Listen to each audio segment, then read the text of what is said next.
पहली कुरिन्थी का किताब उसकी 2 अध्याय तो उसका 12 से लेकर 16 आयत। 1 Corinthians chapter 2 verse 12 to 16। परमेश्वर के वचन में ऐसा लिखा है, परंतु हमने संसार की आत्मा नहीं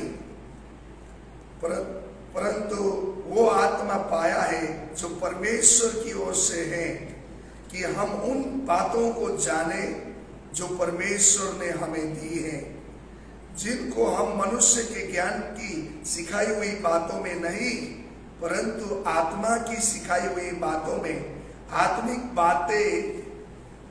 बातों से मिलाकर सुनाते हैं।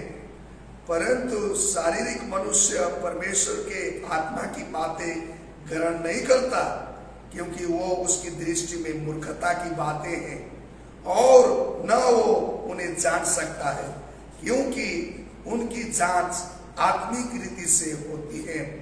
आत्मिक जन सब कुछ जांचता है, परंतु वो आप किसी से जांचा नहीं जाता, क्योंकि प्रभु का मन किसने जाना है कि उसे सिखाए, परंतु हम में मसीह का मन है। आमीन।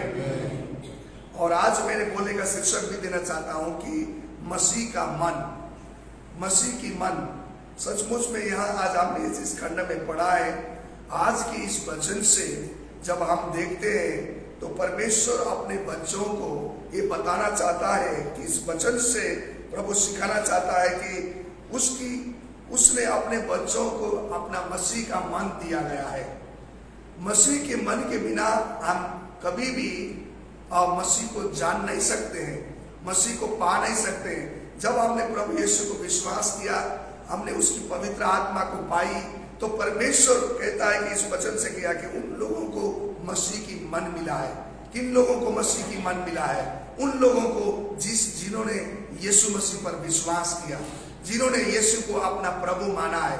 उन लोगों के अंदर में मसीह का मन होता है, विचार होती है, और जैसा मसीह सोचता है, जैसा मसीह इस दुनिया में करते हैं, वैसे ही इसको वो परमेश्वर चाहता है कि उसके बेटा बेटी भी वैसे ही जीवन जिए।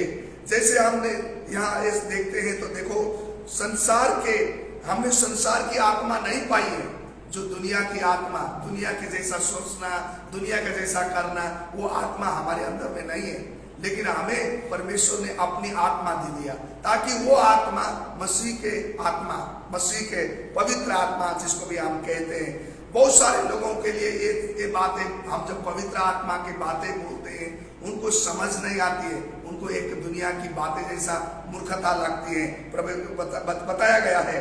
लेकिन जो आत्मिक व्यक्ति होते हैं, वो आत्मिक बात को समझ पाते हैं। जो शारीरिक लोग होते हैं, उस आत्मिक की बातों को समझ नहीं पाते हैं। और यहाँ जो बातें बताया गया प्रभु के वचन में लिखा, ये बातें हमें स्पष्ट कर रहा है कि आपके अंदर में एक मसीह का मन होना जरूरी है। और ये बोलता कि हमने पाया है, हमारे अंदर में वो मसीह की आत्मा है। जैसा मसीह ने इस दुनिया में आकर अपने आप की बड़ाई नहीं चाहिए, उनने मसीह होकर भी, प्रभु होकर भी अपने आप को शून्य किया। उनने अपने इस धरती पर खुदा होकर इस दुनिया में आया, लेकिन मनुष्य की तरह उनने अपने जीवन को जिया है। जिस तरह से अपने आप को खाली किया और प्रभु की महिमा के लिए परमेश्वर की इच्छा के मुताबिक उनने जीवन जिया गया है। तो इसलिए जैसा मसीह यीशु ने इस दुनिया में जीवन जिया, हमें भी प्रभु कहता है कि तुम्हारे जीवन में भी उस मसीह का मन हो, उनकी तरह हमने भी जीवन जीना है। यहाँ पर लिखा हुआ है, बहुत सारे लोग परमेश्वर के वचन में हम देखे, फिलिप्पी का किताब उसकी 2 अध्याय से हम 5 से लेकर यदि हम आगे 7 तक देखते हैं, परमेश्वर के वचन कहता है कि जैसे प्रभु के वचन में ऐसा लिखा है, मैं आपके बीच में पढ़ देना चाहता हूँ। यहाँ लिखा हुआ है 5वें आयत से आप पढ़ेंगे, तो जैसा मसीह यीशु का स्वभाव था, वैसा ही तुम्हारी भी स्वभाव हो। और जिसने परमेश्वर के स्वरूप में होकर भी परमेश्वर के तुल्य होने को अपने बस में रखने की वस्तु नहीं समझा, वरन अपने आप को ऐसा शून्य कर दिया और दास का स्वरूप धारण किया और मनुष्य की समानता में हो गया। परमेश्वर और और मनुष्य के रूप में प्रकट होकर अपने आप को दीन किया और यहाँ तक कि आज्ञाकारी रहा कि मृत्यु भी सहा लिया। आमीन। उन्हें मृत्यु भी हमारे जीवन के लिए सहा लिया। परमेश्वर ने हमारे लिए अपने इतनी आज्ञाकारिता में रहा। इसमें देखते हैं तो परमेश्वर की एक नम्रता, जैसे नम्रता के मन प्रभु के यहाँ हम देखने को भी मिलते हैं। परमेश्वर इतनी नम्र बन गया कि इस धरती पर आने के बाद प्रभु ऐसा नम्र बनकर अपने जीवन को जिया। प्रभु ने इस तरह से अपना जीवन को इस धरती पर जिया है। तो इसलिए वो चाहता है कि जो भी उसके पीछे चलते हैं, जो भी उसके चेले हैं, जो भी उसके पास आते हैं, उनको बोलता है कि आप भी ऐसे ही जीवन जीने की जिए परमेश्वर, क्योंकि जिनके अंदर में मसीह का मन नहीं आता है वो लोग जी नहीं पाते इस प्रकार से, वो लोग इस प्रकार से अपना जीवन को जी नहीं पाते। बहुत सारे लोग कहते हैं हम मसीह तो हैं, बहुत सारे लोग कहते हैं हम मसीह के पीछे तो चलते हैं, लेकिन वो स्वभाव जो प्रभु की थी, वो स्वभाव जो प्रभु यीशु करते थे, वैसी स्वभाव हमारे अंदर में बहुत सारे के जीवन में नहीं होती है। इसलिए परमेश्वर का ये इच्छा है कि तुम्हारे अंदर में मसीह के मन हो। जब मसीह के मन होता है तो मसीह जैसे स्वभाव में चलते थे, जैसी उनकी जीवन थी, जैसी नम्रता के साथ में उन्होंने अपने जीवन को व्यतीत किया, वैसे ही परमेश्वर भी हमारे जीवन में चाहता है। और परमेश्वर जिस तरह से बलिदान कर दिया, उनने अपने आप, लिखा हुआ है कि सेक्रीफाइस करने का मतलब अपने आप को बलिदान कर दिया, अपने आप को शून्य कर दिया। प्रभु होकर भी, राजाओं का राजा, प्रभुओं का प्रभु, उसके ऊपर कोई भी है ही नहीं, लेकिन वो भी एक इंसान के जैसे बड़ी नम्र बन गया, शून्य कर दिया। प्रभु के वचन में यहाँ पर अभी हमने देखा गया है। इसलिए प्यारे मसीह भाई बहन, आज हमने उसकी मन को पाया है। प्रभु के वचन में ऐसा भी लिखा, रोमियो का किताब उसकी 12 अध्याय उसकी 2 आयत में जब देखते हैं तो संसार के सदृश न बनो, तुम्हारी मन की नए होने जाने से तुम्हारी चाल चलन और व्यवहार में भी तुम नए बनते जाओ, परमेश्वर के वचन में लिखा हुआ है। तो इसलिए हमारी स्वभाव, हमारी जीवन में जब हम संसार के जैसे जीवन जीते हैं तो हमारे अंदर में परमेश्वर का मन नहीं रहता है। इसलिए परमेश्वर के मन हमारे में होने के लिए, मसीह का मन हमारे जीवन में जब होता है तो हम मसीह की जैसी स्वभाव हमारे जीवन में चलते हैं।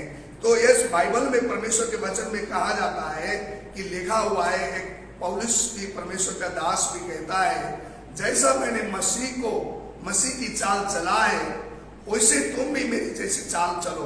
एक क्यों कैसे कह सकते हैं वो व्यक्ति, यदि पहली कुरिन्थी का किताब उसके 11 अध्याय का आप 1 आयत में देखते हैं, वहां पर उसने ऐसा बात बताया गया, मतलब उसने मसीह को धारण किया, मसीह की स्वभाव, मसीह की मन उसके अंदर में है।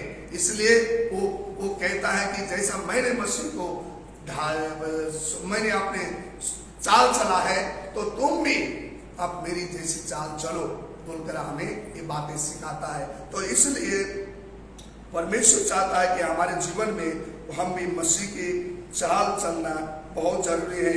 तो इसलिए लिखा हुआ इफिसियों का किताब उसकी 4 अध्याय का 23 आयत में आपने देखता है, अपने मन के आत्मिक स्वभाव में नए बनते जाओ। प्रभु के वचन में लिखा हुआ है, अपने मन की आत्मिक स्वभाव में हमें दिन प्रतिदिन नए होते चले जाना है। और इसी को मसीह का मन जीवन में होने, उस आत्मिकता का हमारे जीवन में होने के लिए हमें मसीह जीवन में होना जरूरी है। तो इसलिए जो हमारे ये मन है, यदि हमने प्रभु परमेश्वर के, आज बहुत सारे के जीवन में समय नहीं है, तो समय नहीं है तो हम कैसे पर मसीह का मन को जान सकेंगे, कैसे मसीह की स्वभाव को धारण कर सकेंगे।